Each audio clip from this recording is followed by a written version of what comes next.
What's happening, everybody? It is Thursday night. It's time for another episode of Thrifty Business with Jay and A. I'm your one host, Vegas Jay. Hi, Billy Nay here.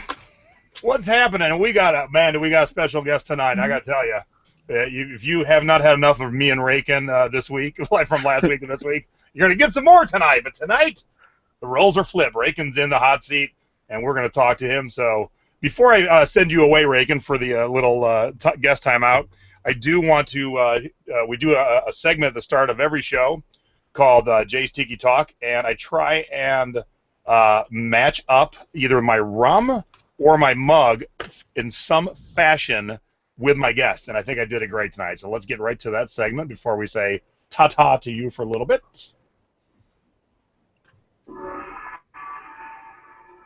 Try it again. Oh my gosh. See, Nay, I practiced and it didn't work. Time for a new speaker. There we go. Woo!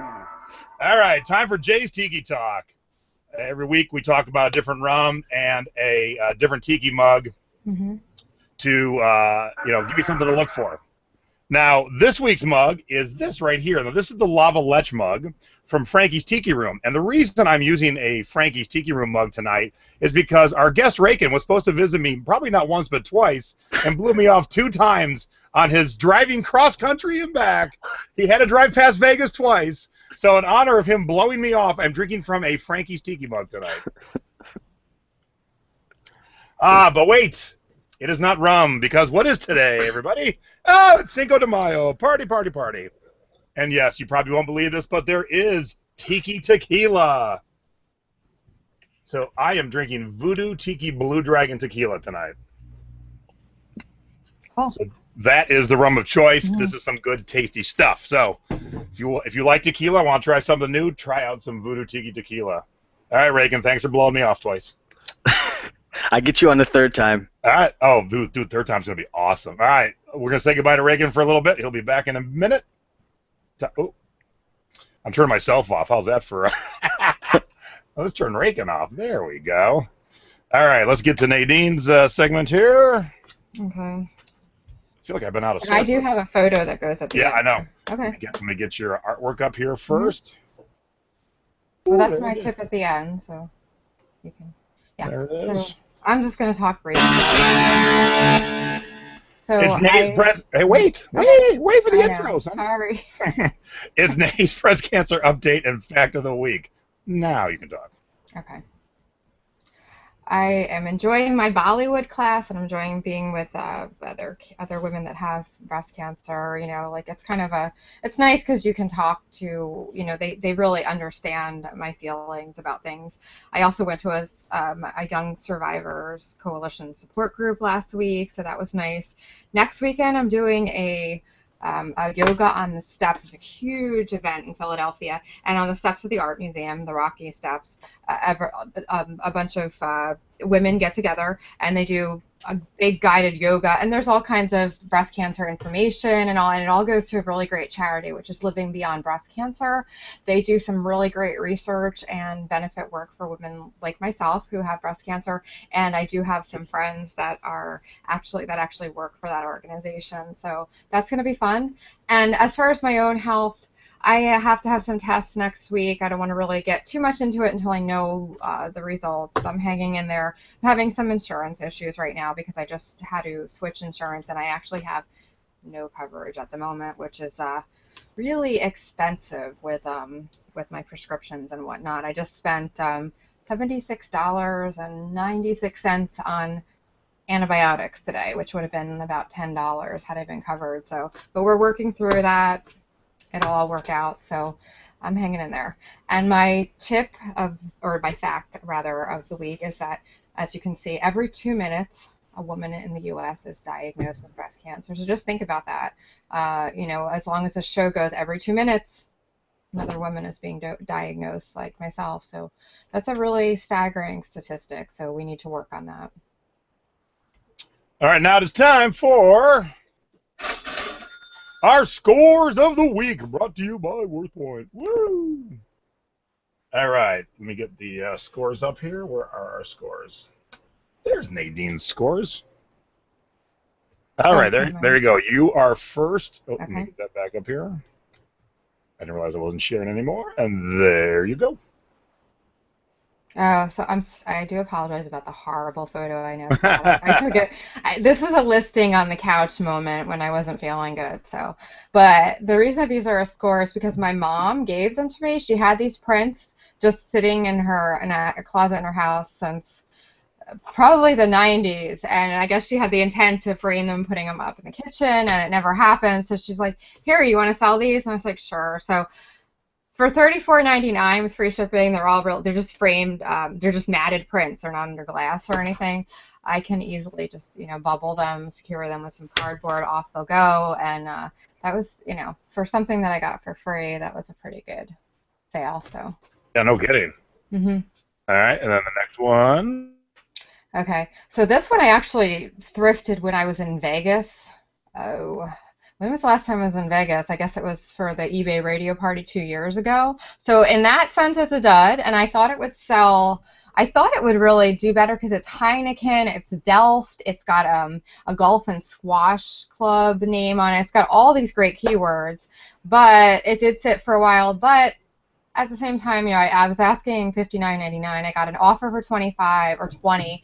We countered a little bit. I took 30, and I was happy because it was really easy to ship. It's huge, but it only weighed 2 pounds, and really not bad. I was like, should I put this in a dud or a score? But I think ultimately it was a score. So, and this one was good because I got it for free as well in the Philly There AIDS you go. Thrift free bins in the front of the store. So thank you, Philly AIDS Thrift. So they always put out 3 free bins, and this was one of the things I grabbed for absolutely for free, and it sold for $9.99, and it shipped first class. And there you go. It was just a small paperback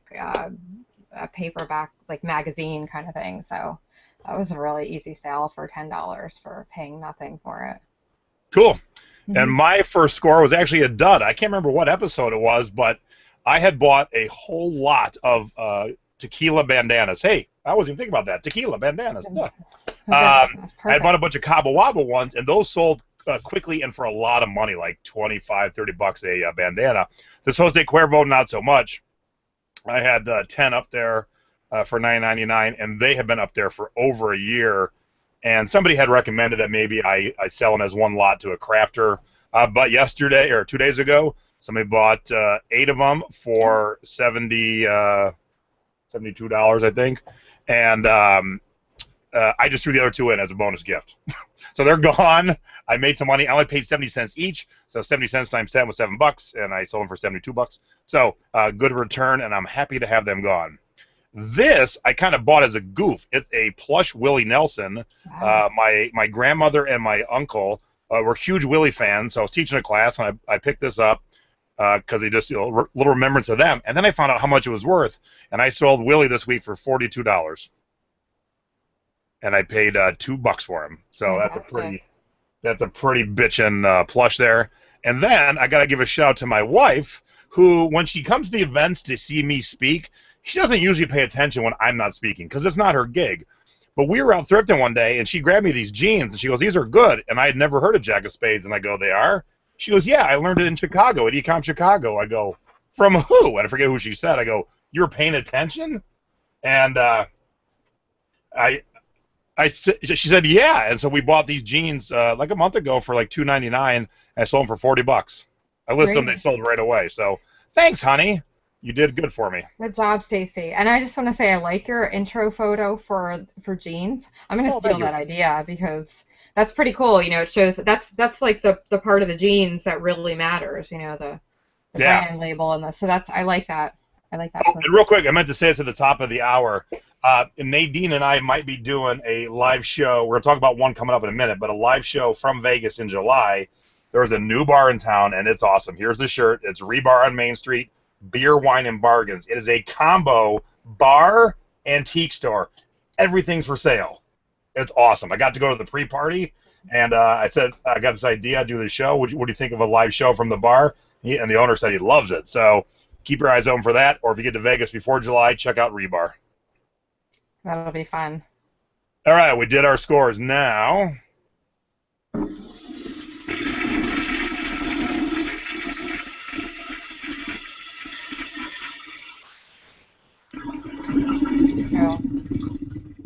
it's really flushing. It is time for our duds of the week. Let our mistakes not be yours. And real quick, somebody asked to show the shot of the jeans again, so there it is. Real quick, you just show the ass pocket and the label. I'm stealing that. All right, so there's your first dud. Yeah, so this would look like a score, and I thought it would be. Usually vintage Cara Little sells well, and I think this was rayon, which is an even added bonus. Yeah, it was a German rayon piece, which is there was no so you're looking when you look for vintage Cara Little, you always want the German rayon, and if you see a tag that says that it's rayon and it's made in Germany, you put that up there because the collectors want that. So this didn't have the tag, but I could tell by the feel, I could tell by the look of the shirt that it was definitely 80s vintage German rayon. So I thought this was going to be a winner, and it sat, and somebody finally offered me $20 this past week, and I was just like, yeah, take it. And I was surprised it was a size large, so I don't know why, but. Okay, and Pocahontas is a real dud because, I thought, yeah, well, the person that bought it. You suck. Yeah, because the person that bought it hasn't paid, and it's been like a whole, I don't know, 5 days stuck in. Okay, it's only been 3 days, but still, they haven't paid for it, and I don't think they're going to. So Pocahontas will probably either continue to be a dud or be a redonate. So. And this dress, now this, usually BCBG Max Esri is like what I call a bread and butter brand, and it's kind of lost its momentum in the last couple years, but it still sells pretty steadily. However, this particular dress, it was an extra, extra small, which is a very particular target buyer. Now there's people of all sizes that shop, so I had to wait a very long time for my particular extra, extra small size 0 buyer to come along, and she offered me $25, which was a full half off the price I was asking, and I just took it, and that shipped out today. So. Then my duds, oddly and luckily, I only have 2 this week. Like, I could not find a third dud. I bought these awesome Joe Boxer American flag boxer shorts thinking they'd be a cool seller, and I finally sold all 5, but I think they sold for like maybe $8 each with free shipping, so yeah, it wasn't really worth it. And then this one, I thought this UPS T-shirt was kind of cool. It actually only sold for $12, but the guy bought it, offered me $12, which was less than half what I was asking, but I had it up for a while. I took it happily, and then he's like, I can't pay for a week. It's $12. Maybe you shouldn't be shopping online right now. Yes. You can't pay for a $12 shirt. You need to get out of shopping. Yeah. All right, there's our scores and our duds. Now it is time.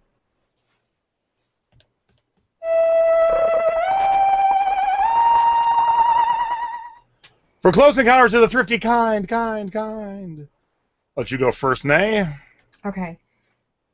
I have a photo. So my photo does not include the person that was the subject of the thrifty encounter, which you will understand in a moment.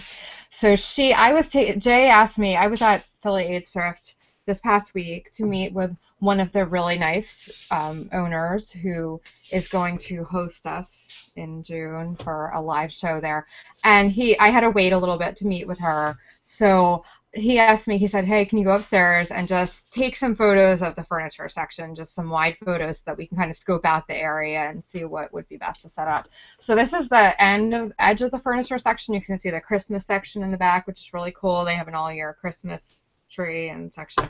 So there was a woman there, and I wasn't trying to interrupt anyone's shopping or anything, but there was a woman who was off to the side who was really upset about the possibility of being photographed, and she wanted to know why I was taking pictures.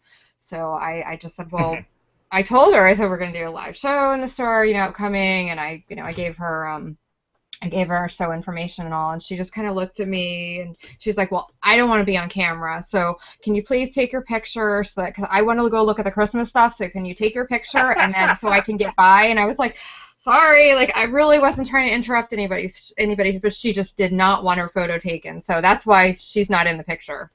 So that is crazy. Yeah. All right, mine's a kind of a quick one. I had a couple friends in town. We went to Savers last week, and as we're ringing out, a Scottish Terrier dog just walks past me. No collar, no leash, no harness, and I just look around and go, how is there a dog just wandering around the store with nobody even batting an eye?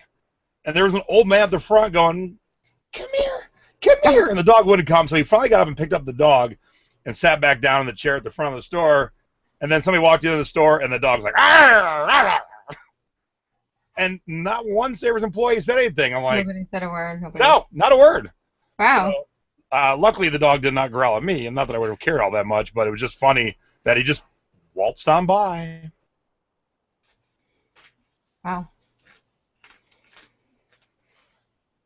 All right, I'm waiting for there we go. Catching back up. I'm getting a new computer in a week, and this will fix some of our problems. Yay! All right. That was a face. My goodness. Time for our thrifty tips of the week. I'm gonna have you start this one, my dear. Okay. So my thrifty tip is, and I have two visuals that I should have pulled out and had a time. Oh my gosh! You're not they're ready? right here. They're right next to me. Oh my gosh! So my thrifty tip has to do with coffee mugs. And what you should always do is go through all of them in the coffee mug section. That's actually well, that's both my thrifty tip and my later segment. So, so if you look at this, looks like it's just a plain white mug, right? So this is behind all the other mugs in the mug section, and you would just think it's a nothing. You turn it over, there's nothing on it, but if you turn it around, you'll see that there's actually something really cool about the mug. So you always have to turn mugs around if they just look like something plain and nothing. Always look at everything. And the other thing is... Hey, Nay, hang on. Yeah. Come back. Show it again because you weren't on the big screen. Now you are. Okay. So it's down a little bit. on the one side and just looks plain. Down a little bit. Turn it around. Down a little. There you go. Yeah, that is awesome. Nice find. Thank you. So I still have to get that one listed. It's been sitting Don't drop it. I know. So we showed this mug, and I'm just using this as an example. Jay and I both coincidentally have the same oddball Starbucks mug. So if you look at this does not look like a typical Starbucks mug. You wouldn't think it was a Starbucks mug, but if you turn it over, you see the Starbucks on it. So my point is always turn them over too. So when you're looking through the mug section, turn them around, turn them over, look at don't just eye them visually on the shelf. You really have to get in there and look behind and all, because you will find surprises like those two. Alrighty. So mine is oops, I guess I should have just done that. Mine is where did that come from? Sorry. Go away. Mine is not a specific tip, but if you live between Philadelphia, Pittsburgh, Cleveland, Detroit, Port Huron, or anywhere nearby, the first week of June, I am on a road trip. And I'm on a road trip, and it is called, I should have some music for this or something, Thriftapalooza. So Nadine and I are doing a live show in Philly on June 3rd. Mm-hmm. We are then having a class in Philly on June 4th. And then I am driving to Pittsburgh to have a class in Pittsburgh on June 6th, a class in Cleveland on June 8th. And then I'm doing two events in Port Huron, one on the 9th, one on the 11th. I'm speaking on the 9th, and I'm going to be at the community garage sale on the 11th. And then I'm doing, in between there, I'm doing a class on the 10th of June in Detroit. So if you ever want to take a class, want to learn more, want to fine-tune more, we're going to be talking about, we're going to go through section by section of the store, and we're really going to focus hard on media. We're going to be talking about CDs, LPs, cassettes. We're really going to talk about media quite a bit, but we are going to work every section. So we spend like 3.5 hours in the thrift store, and we go to really big ones so we can move about. And then we go to lunch, and we have a nice leisurely couple-hour lunch, and we talk about how to sell your items better and all that good stuff. So Philly, there's only 2 spots left in the Philly class, so you get 2 instructors for the price of 1 in Philly. And you'll learn about all the stuff that Jay doesn't know about, and I do, like the, like all the you'll learn about a lot of good girly stuff in the Philly one, and you know, some of the fabrics, and also kids' clothes. I do the kids' clothes too. Now, I have found out recently there are some people who do watch YouTube videos and participate on YouTube but don't have Facebook. How can that be? But anyway, if you need to reach me and you want to sign up for any of these classes and you're not in my Facebook group, if you're on Facebook and not in our group, the Thrifting Board, come on over. But if not, right below, right here, is my email address, tikipug@gmail. Drop me a note. I found 3 people today who want to take classes who aren't on Facebook. How can that be? How can you not be on Facebook? That's crazy. So the chat is going really fast, but someone asked if we are going to be doing, or we in Philly, and then you, when you move on, are going to be doing a Show Me What You Got version in each thrift class. Oh, yeah, absolutely.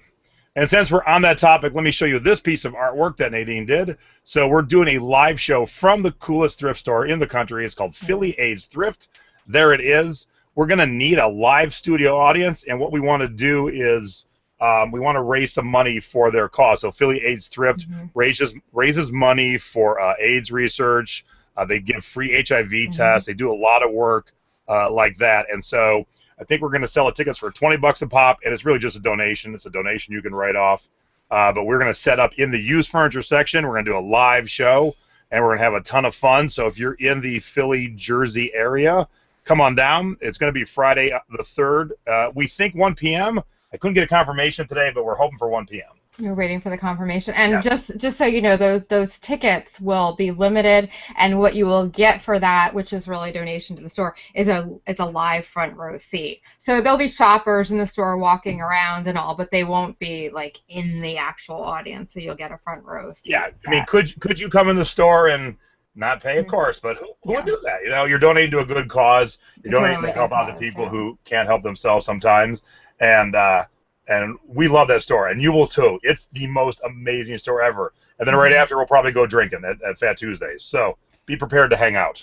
And we're gonna walk around. You know, I discussed we're gonna be walking around with our iPads and whatnot. So we'll show you the whole store too. So it'll be fun. All right, so hit me up if you want to join any of those classes. We'll get you squared away. All right, now it is time for... Yes, that's correct, Kimberly. June 3rd, 2016. What'd you say? Kimberly was asking the date. It is June 3rd, 2016. Yes. I'm not, yeah. All right, you have got to be shipping me. Renee and I talk about shipping tips. Usually Renee does what to do. I usually do what not to do. But this week, we're flipping it. Are we really? Yeah, because you're going to show what not to do. I know I'm doing what not to do. I didn't know you were doing what to do. Yeah, so let me get your what not to do. So start talking. Okay. My what not to do is, well, when you have breast cancer and you're going through reconstruction, one of the lovely things is that you get to experience, and I'm just going to be out there about this, every size bra that you could possibly experience. So I've gone from an A cup to a B cup to a C cup to a double D cup when I was doing my, when I had the expanders in because they needed extra skin, not to get too, but it's a reality of breast cancer and what you go through. So now I'm at a different size from my last surgery, so I have to find cheap bras in every size that I'm temporarily. So I bought this beauty on eBay for, I think it was $6.99, which was a really good deal, and I was like, woohoo, you know, it's a Victoria's Secret, it's really pretty, and after going through everything that I've gone through, a little lace and a little pretty is nice. It feels kind of good. So I get it in the mail, and I open it up. It's in a poly mailer, and there's no packing slip, anything inside. It's in a grocery store bag, and I open it up, and it's stuffed with newspaper. And I was just like, as a female recipient of such a I mean, it's really a nice bra. Like, I would never give the seller bad feedback or anything. It was, you know, I was gonna wash it anyway, but I was just like, ew, like you know, like to grab it, and the newspaper was, you know, getting my hands all, and it just made this beautiful bra just like, ugh, like it was not a good feeling. So my tip is, do not stuff pretty bras with newspaper. Use either the air pillows or tissue paper if you have that, bubble wrap, whatever else. Just don't use newspaper. So that's my tip. All right, and my tip, if you watch me on Periscope or Facebook Live today, you kind of saw this already, but I really wanted to hammer it home because I got some feedback that people they're glad I said it because they didn't get it. All right. So eBay gives us, eBay now has branded shipping supplies, and if you have an eBay store, and if you have it, all right, I'll wait till I catch up to myself. There we go. eBay gives us a coupon every quarter if you have an eBay store. Small store gets $25, medium store gets $50, big store gets $75. And so I use my first coupon to buy poly mailers and eBay tape. La, la, la, la. But I wanted to show you about the poly mailers. Here's a normal poly mailer. What you do is you peel this, and you flip it over, and you seal it. Easy peasy. Now, when you get the eBay ones, which look awesome, now look at this. They have 2 seals. That is not for you to seal it twice and be extra strong. Excuse me. You only seal the top one, and when you seal it over, there's a place for the customer to tear it open. Now, if by some chance the customer needs to return it, he can return it right in this bag because he can seal it again.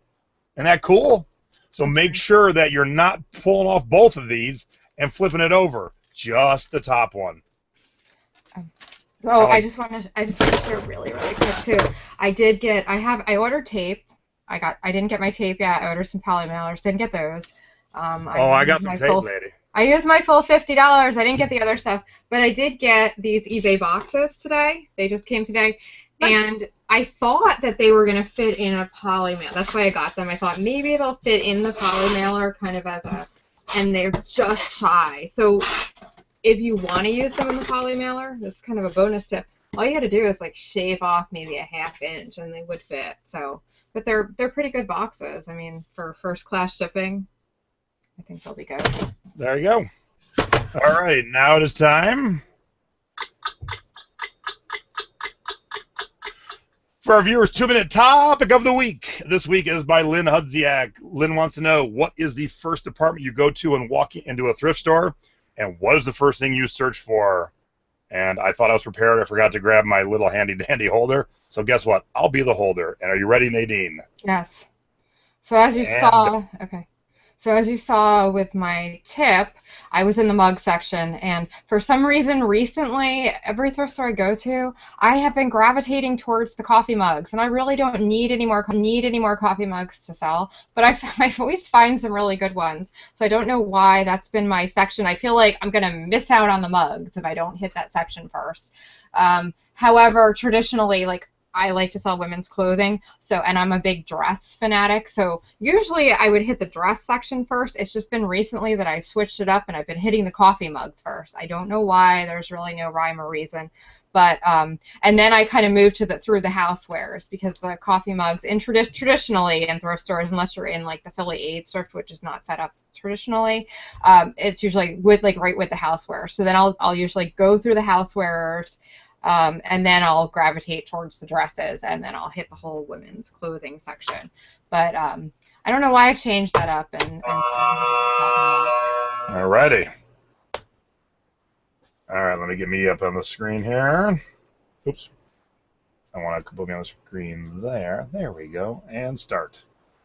Okay, I mainly thrift at Savers, and they're all set up the same way, but sometimes you go to the left, and sometimes you go to the right.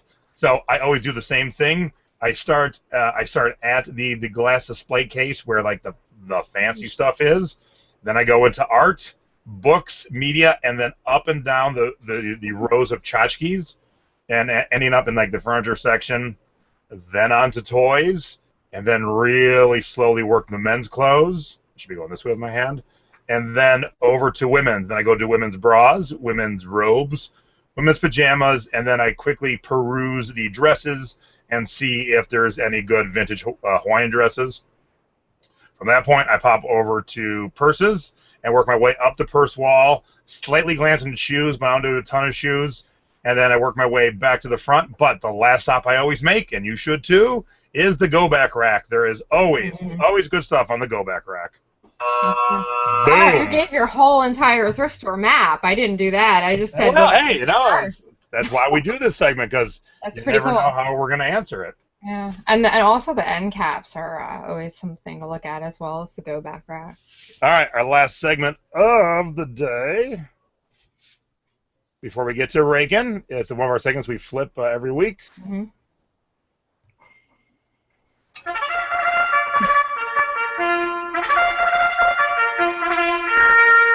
Now with the starting line, the trendy bolos this week. All right, I'll jump this off and I'll send it over to you. My trendy bolo this week is very, very timely. It actually starts tonight at midnight.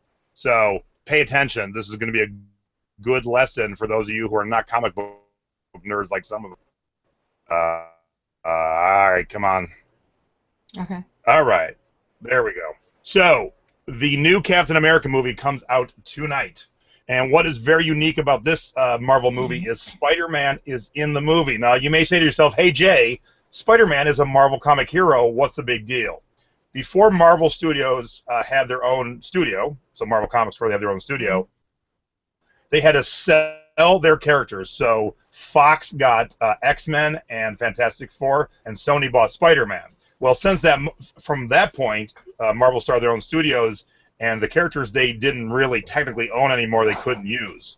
Well, the Marvel movies had become so big, and the last Spider-Man was kind of Sony said, maybe we should make money together. So in this Captain America movie, Spider-Man shows up, and this is Captain America Civil War. You're going to see Captain America, Iron Man, Hawkeye, Spider-Man, Scarlet Witch, Black Panther. It's going to be amazing. But Spidey, when he popped up in the last trailer, every geek who knew that this was coming pretty much pooped their pants. So the trendiness is, if you've got some Spidey stuff or Spidey and Cap stuff together, now is the time to get it up, because we're all going to the movie this weekend, and we're all going to be geeking out.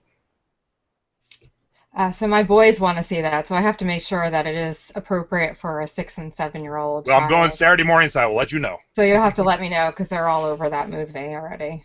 All right, and here's yours. Okay. Yeah, mine's a little more girly than yours.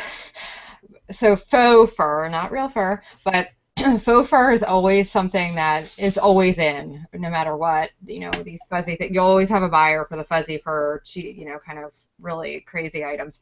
But this year, especially this fall, bright faux fur is going to be in. So if you see any dyed faux fur, like, the pinks and the bright blues and the greens like you see there, grab it, because that is actually something that's going to be on the fall 2016 runway. So faux fur in a Spider-Man costume is what we're recommending. Pretty much, yeah. All right, well, let's get him in here, because he's the man of the hour. No, it's not a gong. Whoops. Oh. Whoops. That's a good way to introduce somebody. Oh, who's here? It's Raiken. Yay. I'll bring you in with a gong, Raiken. How are you? I'm doing well. Thanks for having me on the show, guys. Really enjoying it so far. A lot of awesome information. So I'm glad you're enjoying this show. So before we even get into it, let's get into it. Oh, God. All right, before Raiken and I were friends, I had a TV show called Thrift Hunters. Oh, here we go. And Raiken was one of the many resellers to make a YouTube video to talk about, will Thrift Hunters ruin our business? And luckily, we become friends, and luckily Raiken wasn't harsh. There were some really harsh ones. But I pulled out some quotes from Raiken. I don't even remember. This is going to be interesting. This is going to be very interesting. I saw the show. It was okay, but I didn't find it too exciting. Yeah. Okay, so that's not too bad. That's not too bad at all. I can live with that, but the next one's where I was like, oh, it hurts a little bit. Uh-oh. I found it basic and simple, but not too exciting. So now you've said twice it's not too exciting. And then the last one, will I watch it again? Maybe, maybe not. So, let me say I am not a big TV fan, okay? And I I'm can not relate a big to TV that. fan. I can relate. I said that in your defense. I said that to Jay. Did I not say that this past week? I was like, well, I can understand his comment about not, because I'm not. Am I a TV person? Really? No. No. So, I tell you, if I didn't know you and I wasn't your friend, would I have watched the show? Really? Yeah. Maybe not. If we were friends at the time, I bet you I would have enjoyed it that much more, because then there would have been context to it. So exactly. But I'm not a TV watcher either. So in your defense, I can. Thank you. Nay's got my back. So did you ever watch more than one, Raiken? I did watch a few of them. Right, cool. To be honest with you, I never I don't even have a TV in my place. You'll be lucky to find a painting. Thanks to Jason, I actually had to stop embarrassing myself and put some photographs on the wall. But I don't even have a TV in my house. So if it ain't on Netflix, there's probably a good chance I'm not gonna watch it. But I did catch a few on YouTube, so I might have to come out with a new review. And the word "exciting" might be in it. Look, we're buddies. I'm just busting his balls. It's all good. It was just funny because we ended up becoming friends after the fact, and so it's a lot of fun. Raiken and I are good friends, so Yeah. it was all meant in fun. I can totally relate that. I have one TV in the house, and it's usually occupied by kids' shows and games, and I don't. Hey, Raiken, you have 0 TVs. I have 9. Yeah, and I have one. I could live without it. So. All right, Nate, why don't you jump us off? Okay, so can you tell us, for those of you who don't know and who aren't familiar with you and what you do, can you tell us a little about yourself Sure. and how you started selling, what you sell, just get into the basics a little bit to start us off with? Yeah, absolutely. I quit my job over at the Cracker Barrel. Boy, it's got to be about 3 years. It feels like just like the other day, working and serving people biscuits and freaking spilling drinks on customers and doing crazy things. I mean, I did that. There was a guy who came in and he was almost like a celebrity. They call him Good Old Tom. I don't know if they have that pawn shop in your area. Well, this guy named Good Old Tom, and he's like on all the commercials, and like I was really nervous because he's like really kind of like a hard ass, excuse my language, and like I was really nervous to serve him, and like right when I got to his table, I got him his drink and spilled it all over him. Oh like, no! All over him. And he was like, he thought he was so famous that he, like, you weren't allowed to bring animals into the Cracker Barrel, but he had to bring his dog into the place. And, like, I don't know, it was like a little tiny, Jason would have loved it. But anyways, I quit my job about 3 years ago and started reselling because I was watching, like, YouTube videos and stuff of people. My good friend, who I'm actually partners with now in the green room, Chris, the Bonafide Hustler, I was watching his videos, Autumn's Upscale Resale, just a lot of people's videos on YouTube. Got started with selling bicycles on Craigslist and sold, well, I must have sold over $10,000 in bicycles, mountain bikes and road bikes. My first summers buying from Craigslist. And I live in Connecticut, so we have a winter. Yes, we have a winter. Do you know anything about that, Jason, a winter, man? Not a bit. Yeah, that's what I thought. No, but I have the same weather as you here, so I'm very familiar. Yeah, exactly. So we're on the same page. So it ended up getting cold out here, and I realized in the wintertime nobody buys bikes anymore, so I was forced to learn something new. Got into eBay and selling clothing on eBay. Ended up going hard into that for about 2 years, and then got into Amazon and a lot of other things as well. And I'm pretty much 85%, well, 70% Amazon and like 15% Craigslist and eBay right now. I used to be full-time eBay, but I took a back seat to that, but I'm getting back into it again. So yeah, eBay, Amazon, and Craigslist right now, and this is what I do full-time is buying and reselling and a few other things as well. So what made you? Well, wait, I don't want to say that yet. All right, I'm gonna say that because I know what the answer is, but that's gonna lead us down a path that's gonna take a bit. So we ask all our guests, hey, send us a few of your scores and a few of your duds, and Raiken thumped his chest and said, I don't have no duds. And I tried to explain to him, like, look, maybe you don't start out to buy duds, but every once in a while you get home and the item you have found, the 15 minutes of fame is up, the bottom has fallen out, Amazon's on your listing. You always end up with duds. You're telling me you've not had any duds in a couple weeks? Well, I did, and I did tell you about the one that may turn out to be a dud. It was a slot machine. I was at a garage sale. Oh, hang on, I got pictures. Wait. Well, go ahead. Keep talking. I ended up picking up like a full size like gaming slot machine. This thing was like the real deal, and it was out at the garage sale, and I was early birding a bunch of garage sales, and I seen it sitting out, and I thought to myself, they're probably charging like $200-300 for it because it was like legit. It had the whole, it had everything. It was freaking beautiful, mint condition, there it is, and ladies and gentlemen. Yeah, and I asked him how much is it, and he goes $50, and I'm like, oh my god. What? Yeah, $50. I'm like, I'm gonna make an absolute killing on this thing. And me personally, I don't like. I'm not gonna ship this thing on eBay. Like, I don't like messing with big items. I just don't like messing. I just like messing with smaller, easy to do items. So, my initial plan was just to flip it really quick to a pawn shop for like $150 and just turn a quick flip. And I ended up buying it for $50, got into the car, called up one of my connects at the pawn shop, and he immediately said no and wasn't interested at all. And it was like I was really put off by it, and I'm like, what's going on, man? Like, what's the deal? And he's like, dude, you're trying to sell me something that's illegal in Connecticut. And I'm like, what do you mean illegal? He goes, well, since Mohegan and Foxwoods came into Connecticut, they put up all these laws where you can't sell any of these items anymore. And he says, I've even tried selling them on eBay, and they keep pulling my listings down. So I paid 50, and I'm not really sure how I'm going to unload it. He suggested go over state lines, but I don't know if I want to play that game. So I got to do some more research, but that may be a dud. Well, here, I'll throw this out to you, Raiken. Let's figure out the logistics and legalities, but if it's easy enough to be sold here, all you got to do is crate it up and ship it out to me. I'll sell it, and I'll take a little cut. Yeah, I mean, we could work something out. There is a sold listing on eBay. I saw one that sold for, I want to say, $320 plus 200 shipping. Okay. I just started doing freight last week, and found a company that does freight near me, so I'm not afraid of freight anymore. Yeah, we could definitely talk. I'm interested to know how that works too with freight. I've never done anything like that before, so that's. Or we could open a little gambling joint in Nadine's basement. I don't know. You know what? And I've been to Vegas like how many times? Never gamble there. Just not a gambler. I'm a junkie. Yeah, I've passed by Vegas a few times. Supposed to meet some guy there, but so the funny thing is, different states have different laws with those, and I know that Vegas, like, you can do whatever you want there, but I had a relative I have relatives in Florida, and I had a relative who was in Vegas, and most of my family, I grew up in New Jersey, and most of my family is from there, so I just remember this happening. She went to Vegas for a trip and had to ship it to one of my relatives in Florida to be the recipient of it, and then on her next trip to Florida, she had to go physically pick it up and drive it back to New Jersey because she couldn't ship it from Vegas to Jersey.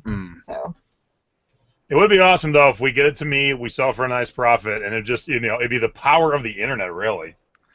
Or if I just donate it to you to have in your little collection at your house. Well, if you would have stopped, both my guest rooms are themed, and one is Vegas themed. And it is missing a slot machine. That you can set up all night and play video poker slots. It works too. All the coins come out, jackpot, everything. It's crazy.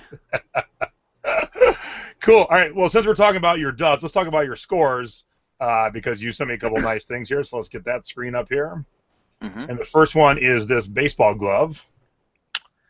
Yep, that's a Mizuno baseball glove. And funny story about this is, I actually purchased about 6 or 7 of these about a year or two ago, and I was going to sell them, and I stored them somewhere, and I completely forgot that I had them. I picked up about 6 or 7 of these from a Dick's Sporting Goods, and if you guys are baseball players, Mizuno is one of the top of the line brands that you want to be on the lookout for. Amazing brand for baseball gloves, really well made, infield, outfield. This is an outfielder's glove. You could tell by the webbing. It's 100% leather, just beautiful. The stitching and everything is just a wonderful item right there. And I was at a Dick's Sporting Goods with my mother, aka Mama Profit. She actually resells as well. I got a nickname for her. Yes, I do.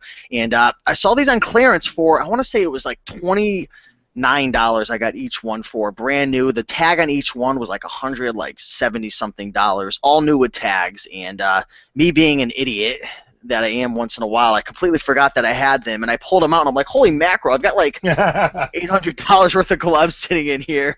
This could pay rent for the month. So sold a couple of them already. As you can see, I sold 2 of them. Sold one locally as well, so I've got 4 more left, and I may start to reduce the price a little bit because it is going to be that time to play ball, and it's one of those seasonal items you want to get rid of at the right time. Well, it's seasonal if you live on the East Coast. Not so seasonal if you live in Vegas. Yeah, you're or LA. Yeah, rub it in. Well, Yeah, I am just saying though. Don't forget, softball seasons. We have seasons, but one season bumps right into the next, so it just keeps on going. Yeah, you're right. I'll be able to get rid of it regardless, but I just feel like I could get top dollar right now if I get it gone. And I'm with you on that for sure. You just educated me because I don't know much about baseball. All right, we got some fancy smanchy shoes that you'll never see me in. Yeah, so this is actually a brand called Alden of New England, and I was doing a little research about this brand actually a little while ago, and there was a guy named Charles Alden who actually started up this brand in like 1884 in Massachusetts, and it's crazy. How old does it make that brand? 130 years old, which is pretty crazy that a company's been around that long. I don't know if they're still in business. They do have a website, so I'm assuming they are, but just very well-crafted shoes. I'm not a big shoe fan, but I was at a Goodwill in a town called Glastonbury, Connecticut, which is like a higher-end brand. higher in town where I live in, and if you guys live in an area where there's like higher in towns, you have a good chance of coming across high-end shoes. You know, the Allen Edmonds, the Aldens, you know, Johnson and Murphy. It's not super high-end. Churches, I believe, is a pretty high-end shoe that I found the other day as well. But I find high-end shoes all the time when I'm out there, when I'm actually looking. And I just saw this, and it stood out, and I'm like, this just looks beautiful. And I felt it in the material, and I'm like, this thing is money. I don't even know. I didn't even know the brand at the time, but I felt it, and I'm like, this is money. Looked it up, and they were all going for $100, $150. I priced this really high, and as you can see with my pictures, I took really nice pictures. I made sure to take my time, put in a nice white background, make it pop, and I shot higher than anybody else, and I took a best offer on that for, don't quote me, but I want to say it was $230 or $240, and those were $225. See, I got this. Oh, okay. I got this awesome little Chrome extension app that Chris Green and I created that you can purchase for $9, and it shows you the actual sold price, not the what eBay wants to show you crap. Cool, awesome. So I was close, $225. I paid $10 at a Goodwill for these guys, and I want to say they sold in less than a month. Again, don't quote me on that. If you have a Chrome extension for that, I'd appreciate it. Oh, you know what? We can build that. I'm writing that note down right now. We can Chris and I got a programmer can build us anything. So yeah, those were really nice shoes right there. Again, I wish I could educate you more on them, but just keep that brand in the back of your memory banks, Alden. Awesome. Great. Yeah. Wow. Yeah, that's a great price there. That's awesome. Well done, sir. I would have skipped right by that. I was asking people what to put it for, and they were saying 100, 125, and I'm like, this is a rare item. Like, don't be scared to shoot really high because, you know, you could shoot for the, what do they say, shoot for the stars and land on the moon? Yeah, like today, I shared a tip in the thrifting board today. I still had a few Prince things I hadn't listed yet, and I'm like, is the bloom off the rose? Has stuff started to wane? And so I listed 2 things last night at $60 each. The last 2 that had sold of each of those CDs were about $45 each. So $60 their best offer. I was going to shoot for $45. Somebody bought both of them for full price today. $120, 2 CDs. Exactly. So, you know, I shot for the stars, and somebody needed them quick, and they didn't bother hang on. They just bought. That's amazing. All right, then you got this micro cassette recorder. Micro cassette recorders go for a lot of money, guys. A lot of money, especially if you get like a Sony or a, I don't know if I'm pronouncing it right, a Kobe, C-O-B-Y. There's quite a few brands out there. I'm not an expert with these things, guys. I'll be honest. I'm pretty spoiled with Amazon. I mean, I'll just look it up on my app and, you know, take a look at the rank, take a look at the, you know, the offers and whatnot, and you know, over time with experience, you'll know what items sell. These Sony micro cassette players sell really, really well. And interesting story, I was on my 90-day road trip, and I want to say I was actually getting ready to meet up with Teresa Cox, who is one of the admins in the thrifting board, right? Of course you met with her. Yeah, we had a meetup that we had held down in Phoenix, and I think it was the day before. I was hitting up all the pawn shops in the area, and if you guys aren't going to pawn shops, there's a lot of money to be made there. A lot of money, even for eBay, especially for Amazon, because a lot of these electronics go for a premium on Amazon. But micro cassette players go for really, really good money. Look up the model. Typically, if you turn it over onto the back, it'll be in small print, but there will be a model number. So look up the brand and the model number, and check out the sold listings. I do want to say that you want to test these items out as best as possible. Don't buy these things just on a whim. Like, put some batteries in them if you can. If you're going to pawn shops a lot, have the little AAA and AA batteries on hand. I'll typically just bring them in the store with me because I already know that I'm going to be popping hard on electronics. So test them out. Test out the buttons. If you have a little micro cassette tape, throw it in there as well to test it out. But I popped on 5 of these, all at the same store. And funny story is, I saw one of them behind a case. I bought it. They wanted like 20-something, negotiated down to 10. And he goes, "Are you interested in any more of these?" And I'm like, "Yeah." He goes, "I got 5 more." Music to your ears. Yeah, I'm like, all day long, baby. And he pulled them out, and I was like, bada bing, bada boom. Profits are coming soon. And popped on all those, and they've all been selling. I think I sold out. I might have one more left. But selling them between 60 and 80. You know, some of them do start at $40 or so, but I just waited out. These things move quick, so don't be the lowest seller in line with these things. They move. So real quick, people were asking in the group in the chat, and I hadn't shared this yet till tonight. Chris Green and I built a Chrome extension for the Chrome, the web browser. So as you can see where it says $225, that is the actual sold price, not what eBay wants to show you or just puts a line through it. It's only $9, and it's for both Chrome, eBay and Etsy. And Etsy you can never find. So if you go to www.showsold, showsold.com, you can find that. It's an awesome little thing for you.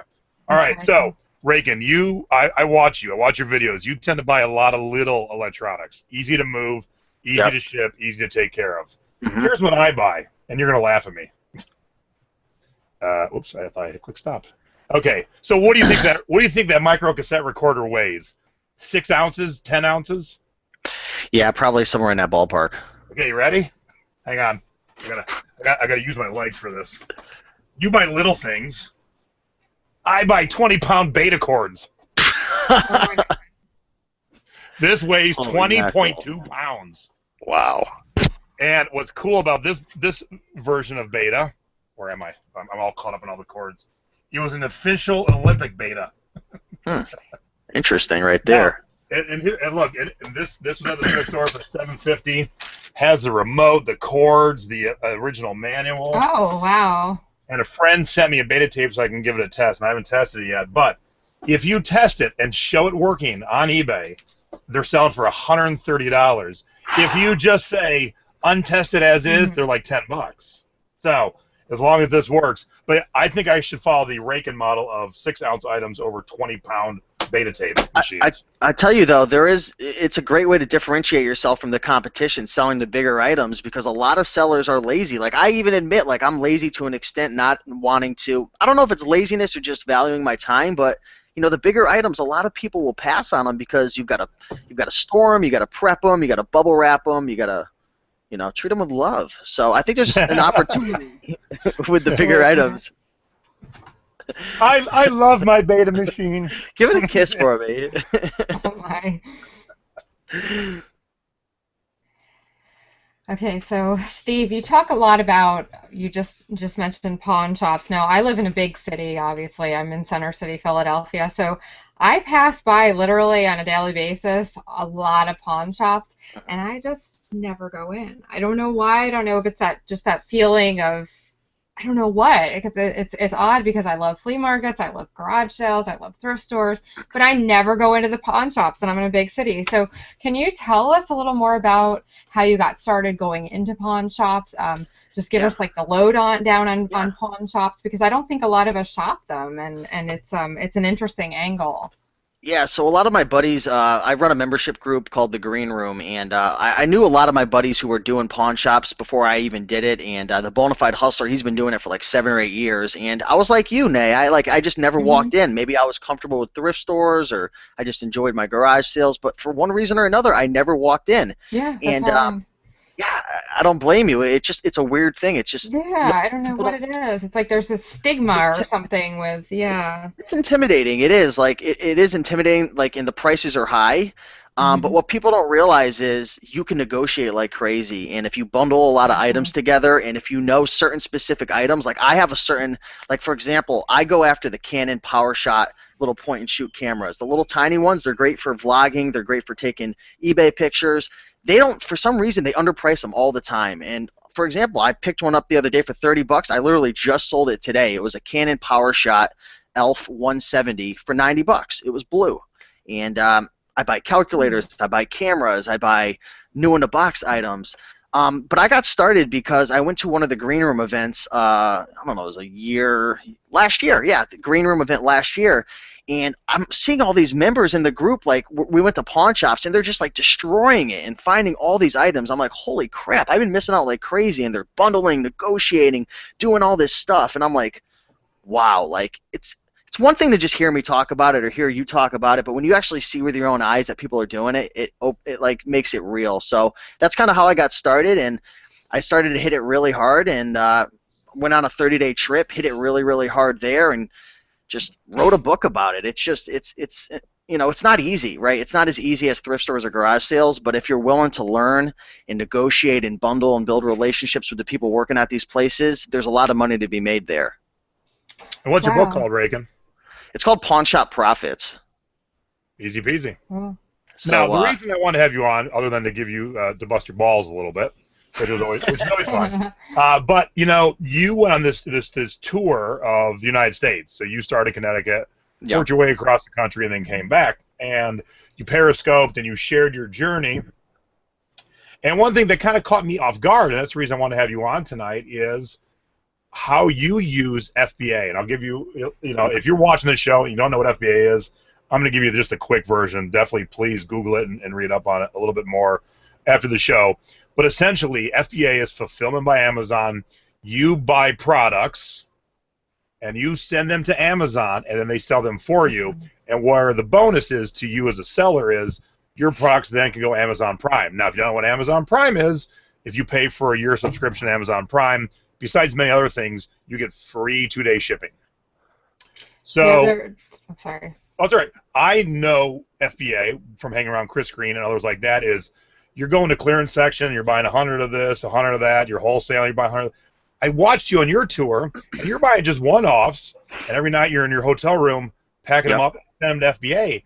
And not that I'm dumb, but I'm just like, geez, I never thought of doing especially the electronics. Like, I get it. I've done FBA, and I've sent one-offs, but you really kill it on the electronics. yeah. And that's what just blew my mind. So that's why I kind of want to talk to you tonight. And I know Nay doesn't do any electronics, so maybe we can get her to do a little bit of electronics action here. Mm-hmm.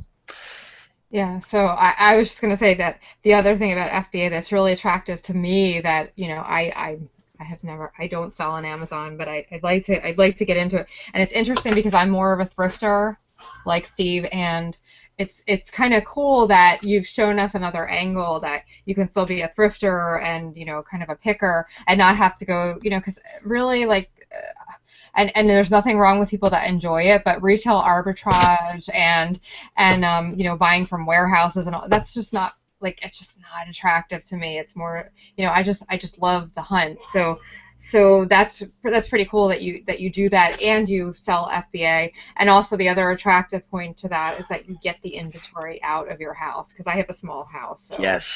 Yes, it is. It is a beautiful thing, especially on the road.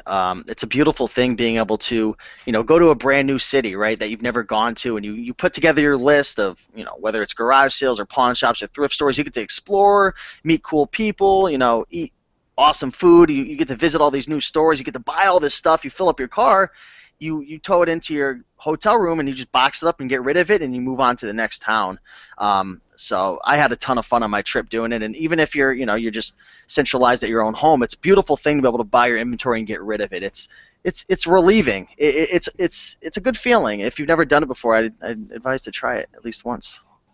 Hey, Raiken, do you have any items that, because like you said, I don't have duds. Do you have any items that once it gets into the warehouses that you either have to heavily discount or have them come back, or are you really that good? No, I'm definitely not that good. Okay. Yeah, I mean, the thing with Amazon is there's a lot of competition. There's a lot of price wars going on. The good thing with electronics and stuff is a lot of times, like, they're so popular they go quick, right? So I don't really have a ton of price wars with electronics and stuff, but with like books, I'm a big bookseller. Like probably 30% of my income is coming from books each and every month. And books is tough sometimes because you might buy a book with only a couple dollars profit in it, and you might be thinking to yourself, why would you invest in something for only a couple dollars profit? Well, the beautiful thing about Amazon is, once I buy a book, it only takes me a minute or so to process it and ship it off, and I'm done with it forever. So what's your time worth? Is your time worth making $2 for 5 minutes? So the problem is sometimes when you're running on thin margins, competition comes in and they undercut you like crazy. And as Chris Green says, you could either get rid of it quick or you could wait it out.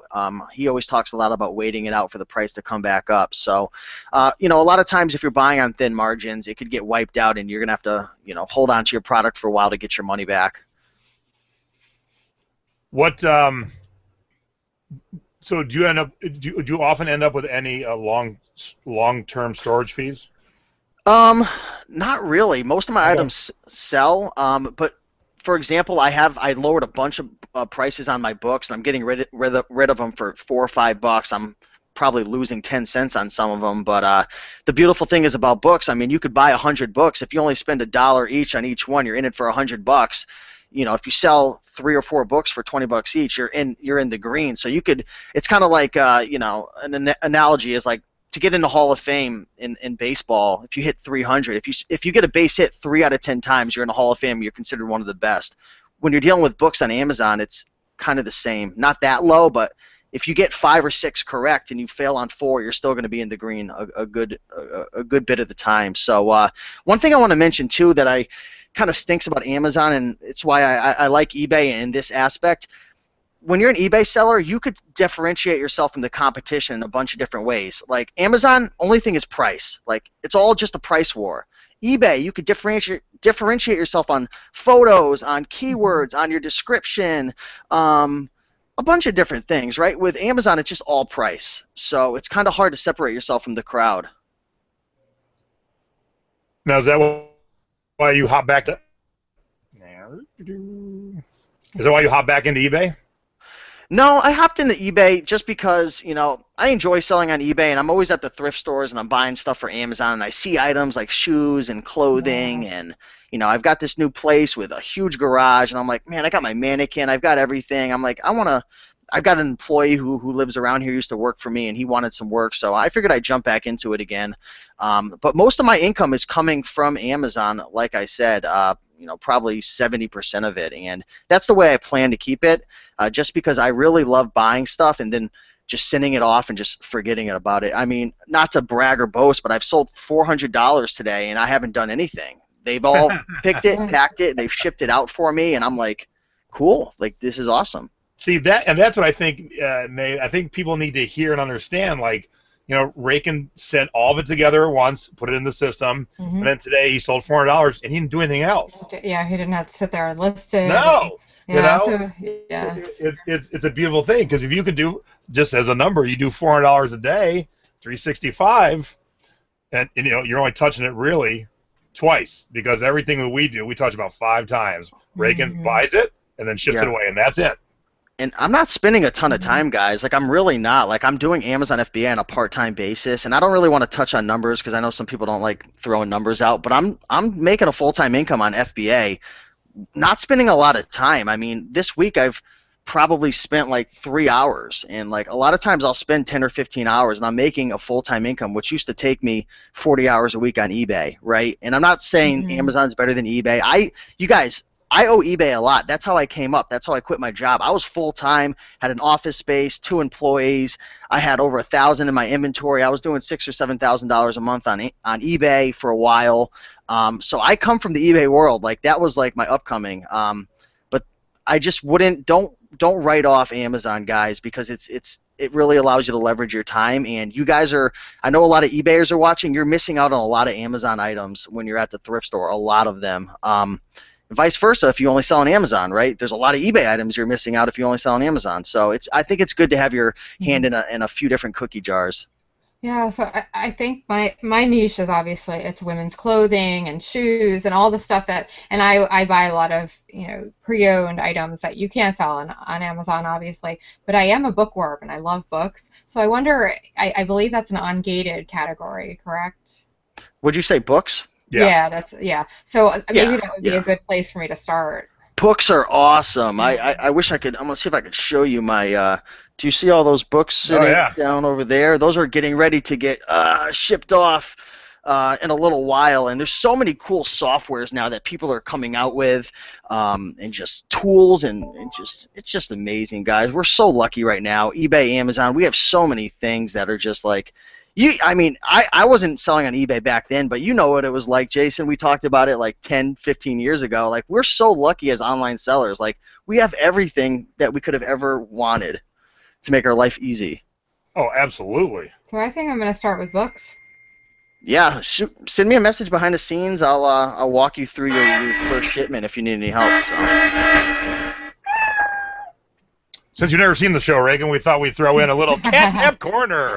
Which cat is sleeping on Nay's steps? Could it be Milo? Yes, we only have one. The usual suspect right now. Is it my boy Half Pint? Let's see. Half Pint only shows up after or before the show. Milo is sound asleep. Raiken, sometimes Nadine will be, pouring her heart out, talk about breast cancer, and Milo's just going to town on himself in the background. He's very indecent. He has no decorum. He just I need to lick my crotch right now. Shit, that made me think of something. Somebody wanted to know. Here, I'll even give them a little shout out here. Daniel and Terry Moore want to know, how do you know what's are good items to sell on Amazon? So, what tools are you using when you walk in the store, if you don't mind sharing that? Yeah, all day long. Well, the easiest one for you guys to get is the Amazon Seller app. So it's just a free app that you can download. And the pretty cool thing about this app is, and somebody said somebody said in the comments, I don't want to do Amazon because I love the hunt. There's a huge hunt for Amazon. I'm always hunting for little treasures. That was my mommy. That was Mama of Tiki Pug. Yeah, there's definitely a hunt. But I use the Amazon Seller app, and you pretty much just scan.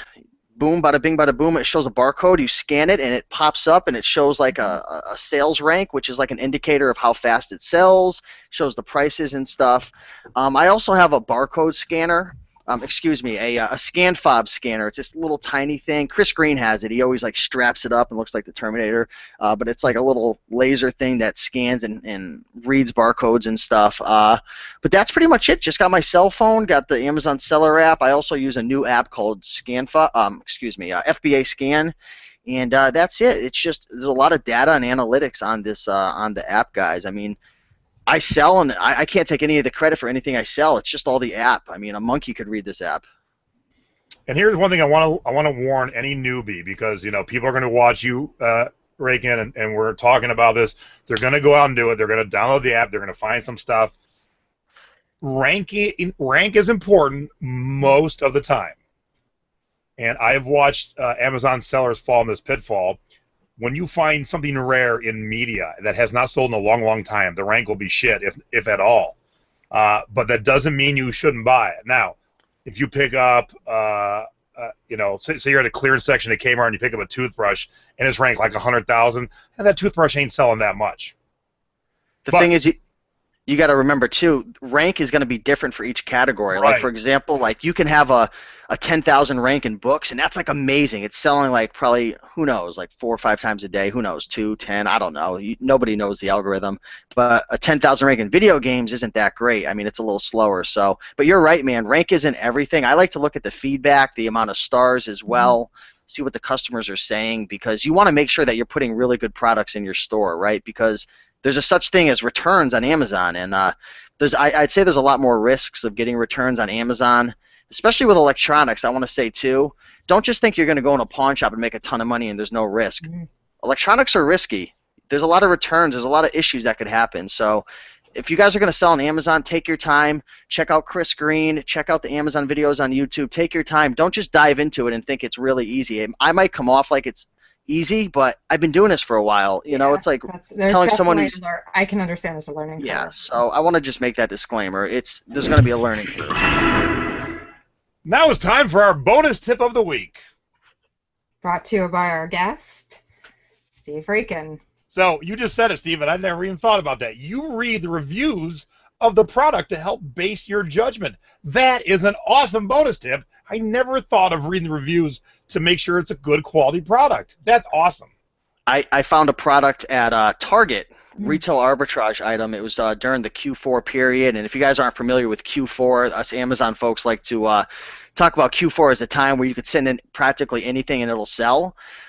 This thing was ranked at like 1,000 in toys, which means it's selling probably like 20 or 30 or 40 a day. Who knows how many it's selling? It's selling a crap load. The funny thing is, it was 1 star, and every review was like, "This is a piece of beep, beep, beep, beep." Can you fill in some swears for me, Jason? Beep. Piece of shit. Yeah. So, you can make a potential profit, but if it gets returned back to you, you ain't making jack. So check out the stars, check out the reviews, and fill up your store with products that people want and that they're going to be happy with. That's a great tip. Yeah, dude, not that I didn't think I learned from you, but that's awesome. Like, what an awesome... Yeah, so as a buyer, I look at reviews. So do I, but I never thought of looking at them as a seller. Yeah, that's yeah, exactly. But yeah, just to finish up what I was going to say, I saw some friends who were just Amazon sellers, and they scan, that's all they do. I saw them pass up some CDs, and I explained to them that one of my all-time greatest scores was a CD I paid $50 for, and I sold it for $250. but the rank was so low it didn't rank, so it was past 2 million. And if you just go by rank, they would have left $200 profit on the table, really. So that's a great tip. just make sure that when you're starting to learn and understand rank, like Raiken said, like I'm saying, every category, the ranks can be different, what's good and what's not. And sometimes really bad rank can mean something really good, depending on your category. CDs being the big one there. All right, I'm excited now. I'm going to start with some books. I really am. So, Steve, I'm going to message you when. Yeah, send me a message. We'll when you're doing your first shipment, just we'll do a little Google Hangout, walk you through it, and before you know it. I've been talking about it for a long time, and I am an art nerd, so I'm really good at spotting the good art books in the thrift stores. And Christine in the chat was just talking about that's where she started, so maybe that would be a. You got that eye. I knew it. Yeah. Right when I saw you, I'm like, she's got that eye. It was just a feeling. Yeah, so I think that's a good question just popped up, and I'm not the way he's at. And I froze here. I'll wait till I pop back in. Yep. Do you hear me now? You are back. All right. Tom Litchiko. Sorry, Tom. Recommended minimum for first Amazon shipment. Now, I'm not sure if he's meaning price or number of items, but what's like the lowest? What's the lowest number of things you'll send in at once, Raiken?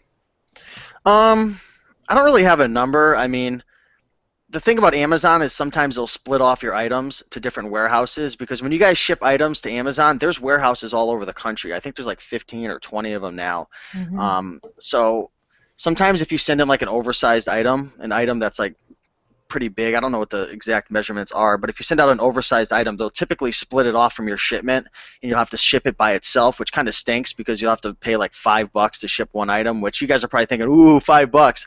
But we're spoiled on Amazon, and we get a really big UPS discount. So for example, today I shipped off 55 items to Pennsylvania for $7.80 to the warehouse. Wow. Wait, and pause. Let that sink in. It was 42 pounds for $7. $7 and change, and then I had to split off this. I picked up a little laptop case at a yard sale, brand new with tags, going for $60, and they split it off since it was oversized, and I had to pay $6. So I mean, to answer your question, it doesn't really matter, but the more items you send in, you'll get a better price per shipping. If you know what I'm saying, the more items you have, the cheaper it'll be per item to ship it out. So. Okay, so if I'm going to dip my. Especially for you, Nadine, this is something good to keep in mind. Because of your surgeries, you are limited to the amount of weight you can pick up. 10 pounds. And so you get all excited, and you pack all this stuff in this giant box, and then you go to lift the box, and if you're not 6'5", 280, you're like, oh, I can't pick this box up. That's so a just good point. Keep that in mind when you're getting into this. Do what my mother does. She does books, and I actually got her started about 2 years ago. Shout out to Mama Profits. What's up, Mama Profits? Yeah, if you're watching, Mom. No, she's not watching. I love you, Mom. No, she's not watching. My mom's in here. She's chatting. Where's your mother at? She buys the little boxes. So you buy the boxes from go to what's it called, Home Depot, and you get the boxes. They're 16 by 12 by 12, or sometimes there's 12 by 12 by 12. A lot of 12s being said, but get the small ones and try to keep it to 15 or 20 books per box, especially if you're doing textbooks. Keep it under 30 pounds. It's going to be easier for you to pick up. That's going to be tough for me because I'm not allowed to lift more than 10, and I have my next surgery on June 7th, and it's going to be less than that. So. Yeah, so I guess what you'd have to do is get really small boxes and do it that way, or just try to have somebody to help you out. Yeah. I mean, it's going to be tough. We could figure out a solution for you, though. Yep. Steve will give you a hand. All right. If I have to come over there, I will. All right. Hey, you can come down to our live show in Philly? Yeah. You have a live show June 3rd. June 3rd. That's only 3 hours away from me. Maybe I will. Yeah, you're really not far. Yeah. All right. We'll talk about that. But let's show one more thing. Oh, hey, I don't know if you want to share. I mean, we did kind of already. People are asking what your eBay ID is and what your Amazon ID is. Well, you can see my eBay ID. I don't typically like to give out the Amazon because that's Amazon's probably the easiest one to get kicked off of possible. Another thing to be wary of when you're selling on Amazon, it's a way easier to get kicked off of Amazon. All it takes is a few people to screw with you, whereas with eBay it's different. But my eBay is men's clothing deals, so you can check me out over there. If you happen to find my Amazon, then you find it, but I don't publicly just like throw it out. It's not a big deal. I mean, it's you know what I'm saying. It's cool, and I totally get that. So I got Yeah. no problem there. All right, I want to show one more picture that you sent me today because this is pretty cool. Because you definitely love and find all these awesome small electronics. Yes. Oh, I think I have it over. Dude, this Yes. is awesome. First garage sale that I went to, there was a sweet little old lady there, and I looked on the table, and she had a big Sega bag, and I opened it up, and it was a Sega Game Gear, and then there was a Game Boy bag, and it had the freaking Pikachu themed Pokemon themed Game Boy, and I'm like, holy moly! I didn't know what it was worth, but she wanted $10, and it came with the Pokemon Yellow game as well. On Amazon, I'll probably get. Right now they're selling for like $90 on Amazon. This one, a little bit of a higher of a rank, so realistically, let's say $60, eBay or Amazon. And the game was going for, I believe, $30 to $40, somewhere around there used. So I mean, I paid $10, and it was crazy. Garage sales, guys. If you're not garage selling, I know your group is garage selling, but if you're not garage selling for one reason or another, you are losing out. When you're sleeping in on a Saturday morning, you're potentially losing out on like a mortgage payment. So did you haggle on that price with the little old lady? I tried to, but she was tough. She was not playing any games at all. She's like, young man, I know what this is worth. And I'm like, all right, I'll pay. Yeah, that's a cool deal. My boys, my older boys, my 6 and 7-year-old would love that. They're, for some reason, both really into Pokemon cards right now, so they would love that. I tell you, one of my biggest weaknesses is like I could haggle with like men at the pawn shop and like angry old men, and like I don't like women. I have a hard time haggling with women. I don't know why. It's just like I don't know. I stink at haggling with women. Hey, Raiken, when you do get out of here, I'm going to take you garage sale with my friend Vicky. She was a guest on our show a couple of weeks ago. Oh, cool. And I went garage selling the first time with her. And I haggle, but I'm a pretty lackadaisical haggler. Like I will, but I don't force it. Man, she has some gusto, and she goes at it. And she don't care who she's haggling with. And if I could bottle that, I could be rich there. So, yeah, I'm going to take you out garage selling with her. You will be like, holy shit, this is amazing. Some people will just. I have a buddy. His name's he goes by Resale Rabbit on YouTube. He will ask you 20 times. He will just not stop, and I'm like, oh my god. But he gets the deals. He makes the money. So, it is what it is. Do what you do. Yep. We all have our levels. Oh, dude. Any other questions, Nay? Geez, you just put me on the spot. I don't think so. I mean, we've really. I'm just really impressed about the whole perspective, like I said, of thrifting for Amazon. I'm always thinking of it as retail arbitrage and that kind of stuff. So this is a whole new perspective, and I'm really excited. So that's more of a comment than a question, but retail arbitrage. So yeah, thank you. Retail arbitrage kind of bores me as well. Me too, and I hate to say it because I know there's people out there who love it, but it's just not my thing. I'm just like a digger and a thrifter. Yeah. I love getting my hands dirty and really getting in there in the thrift stores and go to the pawn shop. You'll get your hands dirty.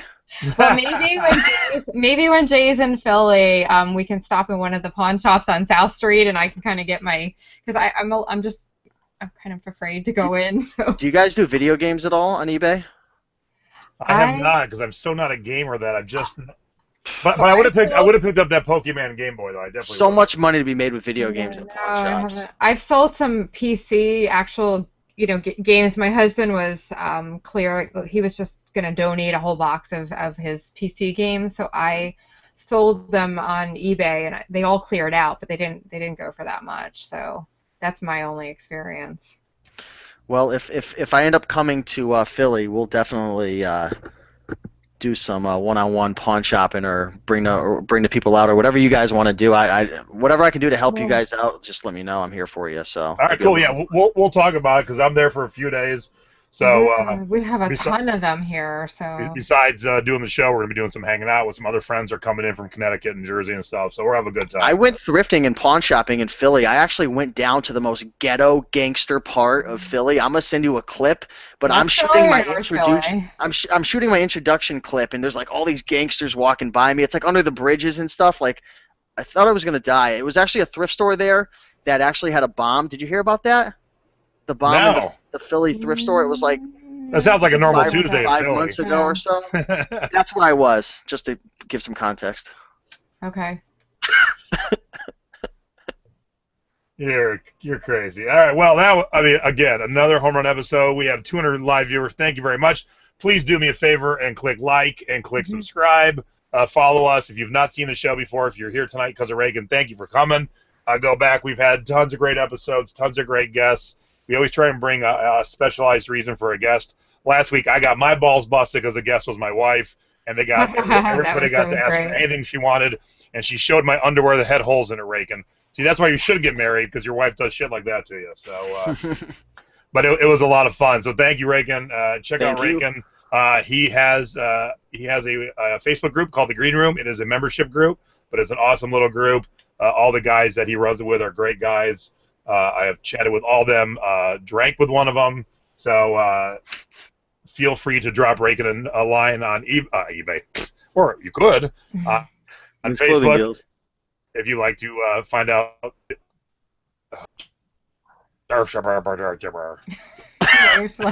my back. It sounded like on the if you want to find out more, hit up Raiken. And then next week we have another awesome guest, and Nadine's going to explain our guest for next week.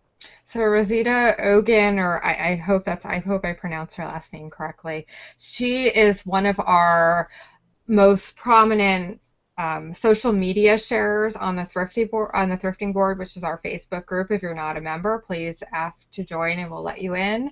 And she also has these fantastic photos, which Christine in the chat can also attest to. She does these cool reflections and some really artistic stuff on her photos. So she caught our attention both because she has these great photos and she's so involved in social media. But she also has an interesting personal story as well. So she will be our guest next week. And special day again next week. Unfortunately, sorry, we have to change it again. Thursday, I'll be heading to Palm Springs for a tiki event where I'm giving my first tiki speech. So I am looking forward to that and hanging out with my friends in the desert and drinking rum. So that should be cool. So next week, Wednesday, same time, 9 p.m. East, 6 p.m. West Coast. Raiken, thank you very much for being on tonight. You're an awesome Thanks for having me on, man. Yes, I appreciate it. so Thanks, much. Nay. Thanks, Jason. You're a great friend, and I am so glad we have become friends over the last year or so. It's been awesome, man. Thank you so much. You guys were freaking awesome. Thanks, buddy. And thank you, everyone, for tuning in. Thank you, Nate, for being my partner. And we'll see you all next Wednesday. Bye-bye. Have a good night.